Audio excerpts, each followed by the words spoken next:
started. This is my first video, so let's just jump right into it. What we're going to talk about today is what Bible should you use. There's a lot of controversy over this. Some say that you should use the King James version. Others say that you should use only the newer versions like the NIV or one of the new versions that has been translated recently because they use the oldest texts, which they say are the closest to the originals. Some will tell you that will warn you that all modern versions, Bible translations, have been corrupted.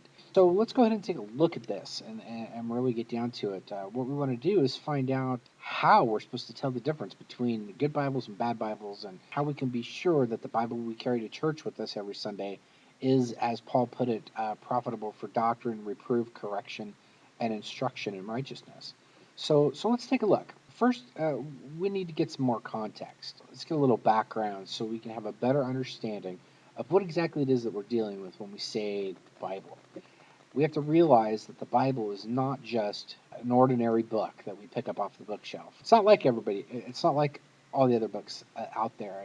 In actuality, the Bible is an ancient collection of various different texts, historical records, some personal letters, some public letters, and it took well over 1,000 years to get all of these 66 books written down, or 66 documents written down, and then it took that long again, almost, to collect them, to get them brought together into the form that we have today. There are 40 authors identified, and of course there's some speculation on that, with concerning, like an example would be the book of Hebrews. Scholars are not exactly sure, they're not specifically sure who wrote the book of Hebrews, but overall, Protestants would believe that even though 40 different authors have been identified, we would believe that these 40 authors were inspired by the Holy Spirit when they wrote these documents. And that is why we say that the Bible is divinely inspired, because we believe even though there are 40 authors, they were all inspired. So really there's only one author, which is the Holy Spirit.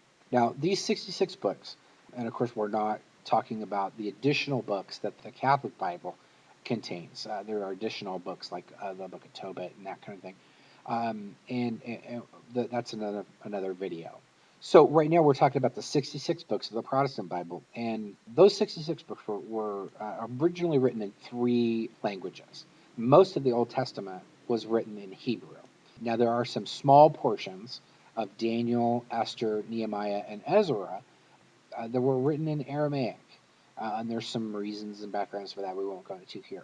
Now, all of the New Testament was written in Greek. Now, of course, we got to keep in mind this topic alone, the original languages of the Bible, is controversial in itself. There are different scholars would argue over which language came first, which one was written first, in what language. Some claim that the New Testament was written in Hebrew, while others disagree. And the reason why there's so much contention here is because we actually don't have any of the originals. So we really can't be sure. All we have is copies of copies. So let's talk about that a little bit. Now, the printing press was not invented until 1440 AD. So the Christian community, first 1,500 years, really had to rely on copyists, or what we would call scribes, who would go through the painstaking task of rewriting texts of the Bible again and again and again.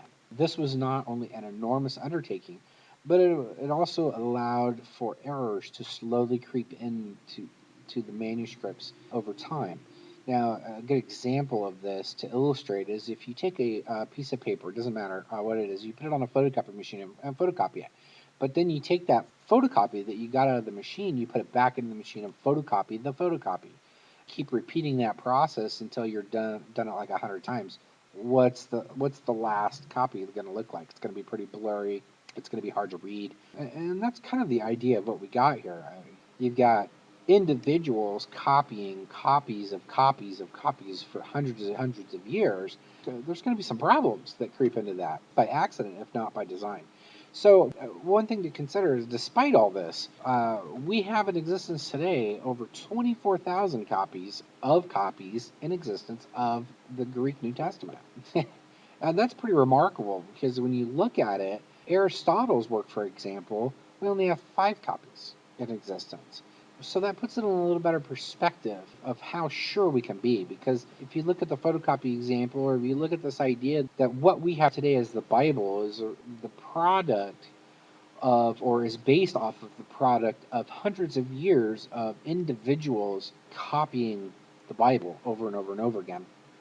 And we would come to the conclusion pretty quickly that, well, the Bible isn't reliable, that we don't know for sure what we have today, or what we have today, what it's based on, is what was originally written by Paul or Luke or Moses, or the like. And so here's something we gotta pause for a moment, because even though there is a tendency to have errors in the text, we need to look at the reality that if you collect all the different ancient manuscripts of the Bible, the 66 books, compare them all, you're looking at about 1% of the entire biblical text that's in question. That means that there's a contradiction between copies.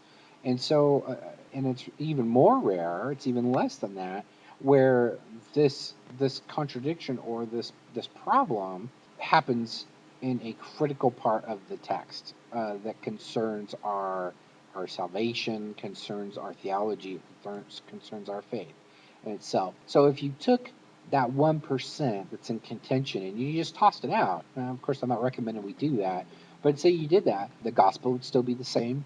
Theology, the orthodoxy, or what we believe, would still be the same as well. So we got to keep in mind that this controversy, a lot of it is made out to be bigger than what it is. Really, we got to make sure that we keep it in perspective. So let's move on to the idea of modern Bibles. That is, the Bibles that have been translated, or have been based off of previous works, such as the Living Bible is a paraphrase based off of the King James, or the NIV is a new translation based off of certain copies that were handwritten. So what we need to look at is, there really are, of all these different types of modern Bibles, and all you have to do is go to a local bookstore or go to Amazon.com and do a search for Bibles, and you will see there really are hundreds of different kinds of Bibles that you can get.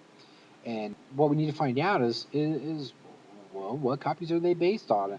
How do we pick the best one? Is there a best one? What's the deal with all these Bibles? Well, before we do that, let's look at types of Bibles, because in reality, no matter how much controversy there might be surrounding it, there's really only three types of Bibles, and these are divided up by how they are translated.